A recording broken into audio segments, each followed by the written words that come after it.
US President Donald Trump has stirred yet another row after he compared the war in Iran to the US wars in Vietnam and Iraq. He also gave a comparison with the Korean War and also the World Wars earlier. Speaking at an event in Washington, D.C., Trump referred to the conflict with Iran as a mini war.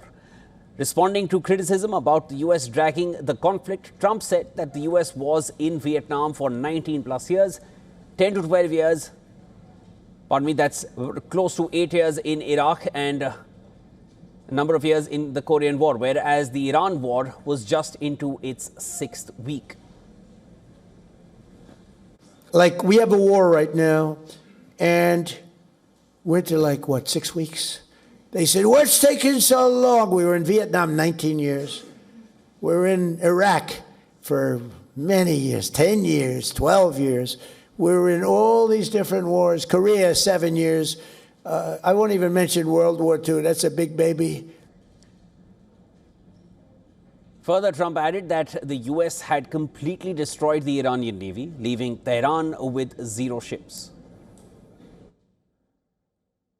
Our country's booming now, despite the fact that we're in I call it a mini war, because that's all they are. They don't have a Navy anymore. Think of it. They had 159 ships. How many do they have left, Kelly? Out of 159, take a guess. She's very smart. 0. Trump's comparison of the Iran war with Vietnam and Iraq, it comes at a time when polls indicate surging disapproval of US actions in Iran. Trump's focus on the timelines of the 2 previous wars also hints that the war could drag on, which directly contradicts his own initial timeline of 4 to 5 weeks. It was never supposed to be a long campaign.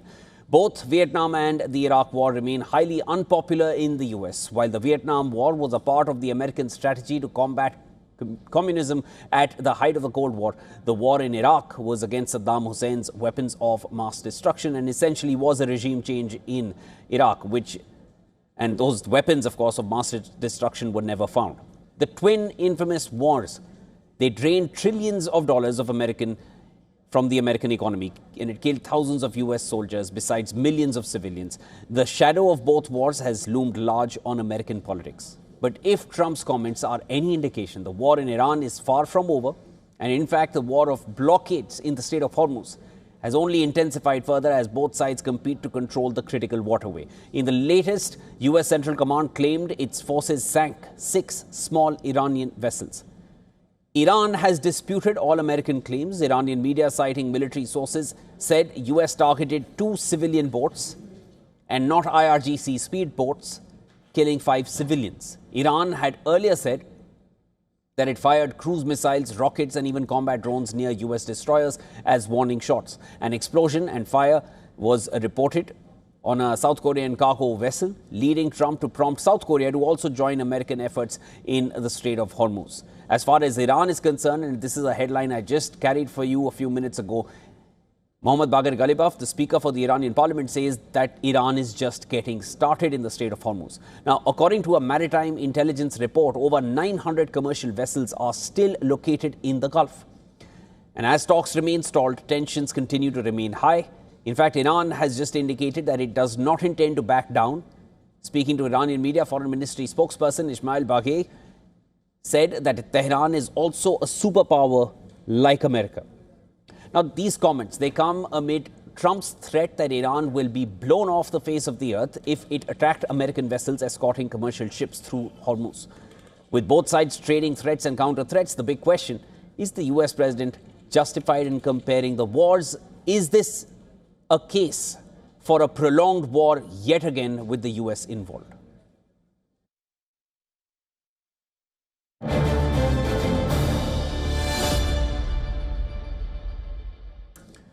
And to discuss this further, I'm now being joined live from Singapore by Dr. Rohan Gunaratna, Professor of Security Studies at RSIS Singapore.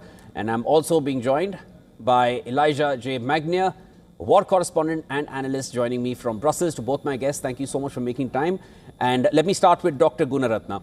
So the Iran war, it began as a short campaign, timeline 4 to 5 weeks. Now the comparison being drawn with the Korean War, that was 3 years, Vietnam War 19 years, Iraq War 8 years.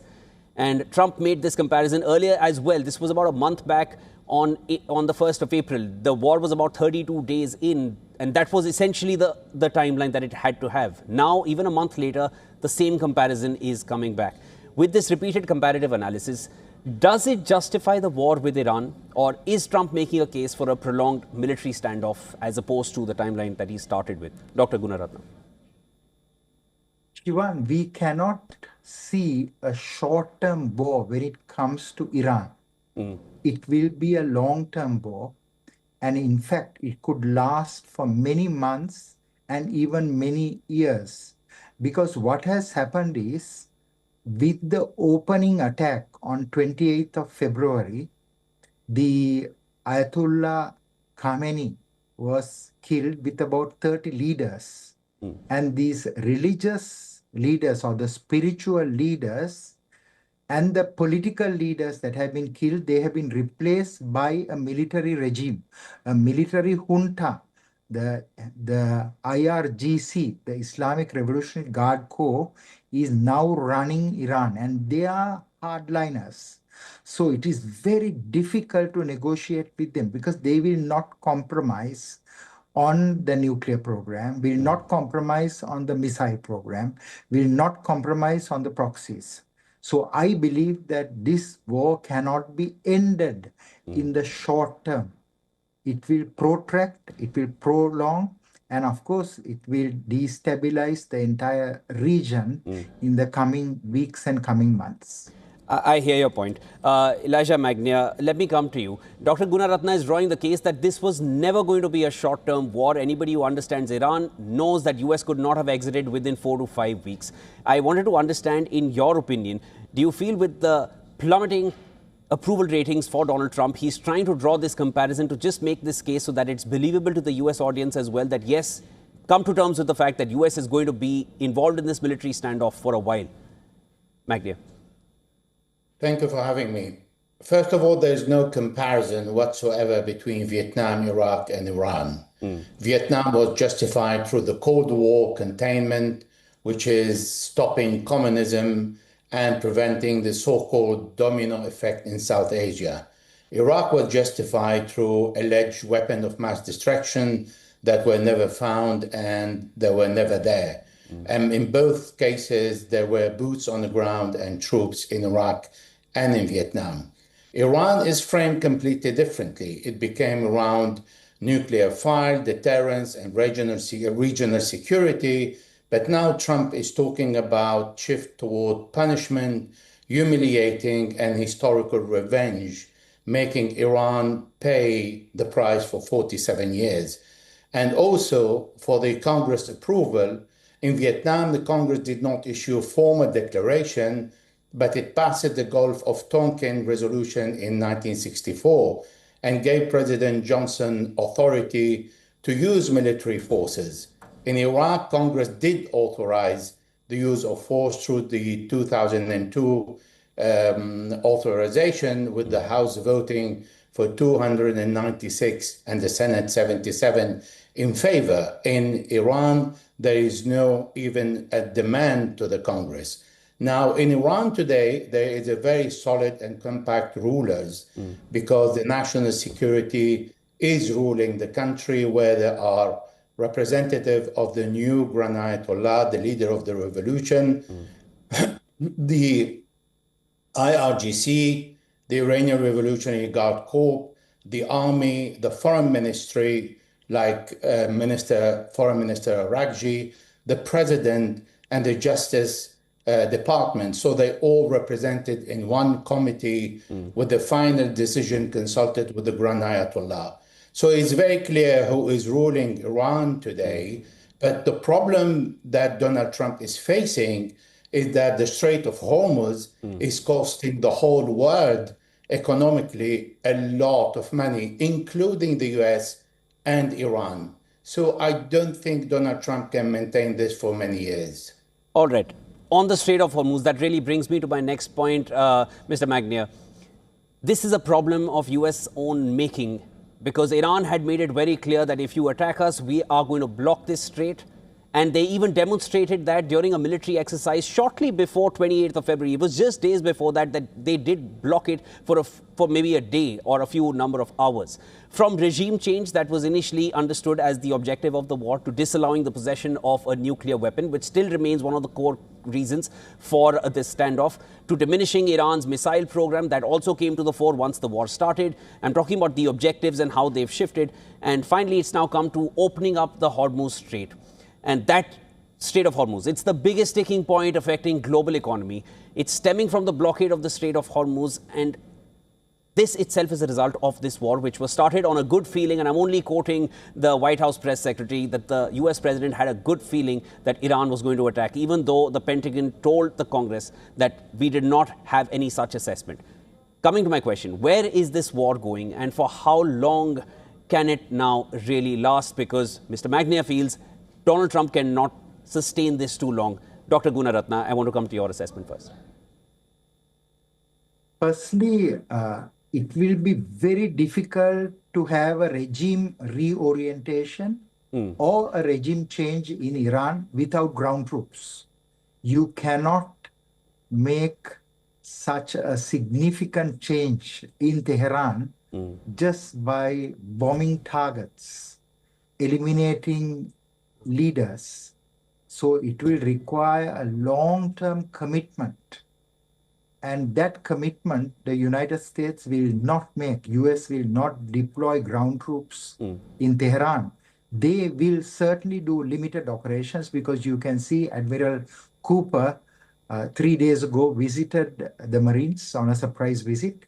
And there is now a significant presence of American forces in the Gulf. But certainly they are not planning to have a large footprint in Iran over a very long period of time. They may do that for the purpose of recovering the enriched uranium and for other missions that will help US war objectives. So my personal view is that this war cannot be ended in the short term, and it will persist over the long term. Understood. Mr. Magnia, coming to you, is this the US next protracted war? Your assessment?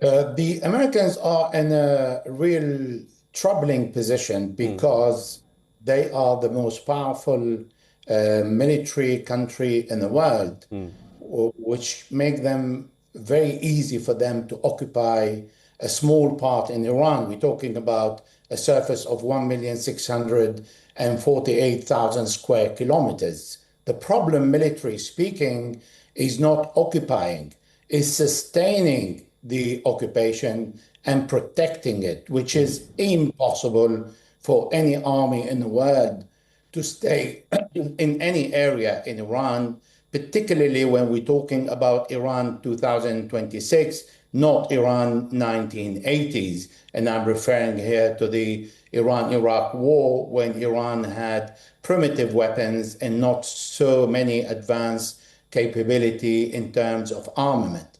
This is what pushing the Americans to hesitate to go and occupy any of the island or any territory. This is why the Americans went to an attempt to change the ruling system from inside, and they have failed in the first 40 days. Now, Donald Trump said just a few days ago, that he sent weapons. So he's referring to the northwest with the Kurdistan on the borders with Iraq, and to the southeast, that is Jaish al-Adl, that is the area of Sistan, Baluchistan. In both, Iran has been struggling with these two areas, but not enough to give a leverage for the Americans to change the ruling system in Iran. Therefore, all the initially declared objectives have failed. This is why Donald Trump shifted to a personal attack on the existence of Iran, or saying the civilization. And now he's turning toward the economy, creating a blockade, but he's also blockading Iran, the Gulf countries, and himself. Understood. Mr. Magnia, Thank you for making those points. And Dr. Gunaratna, thank you for your assessment.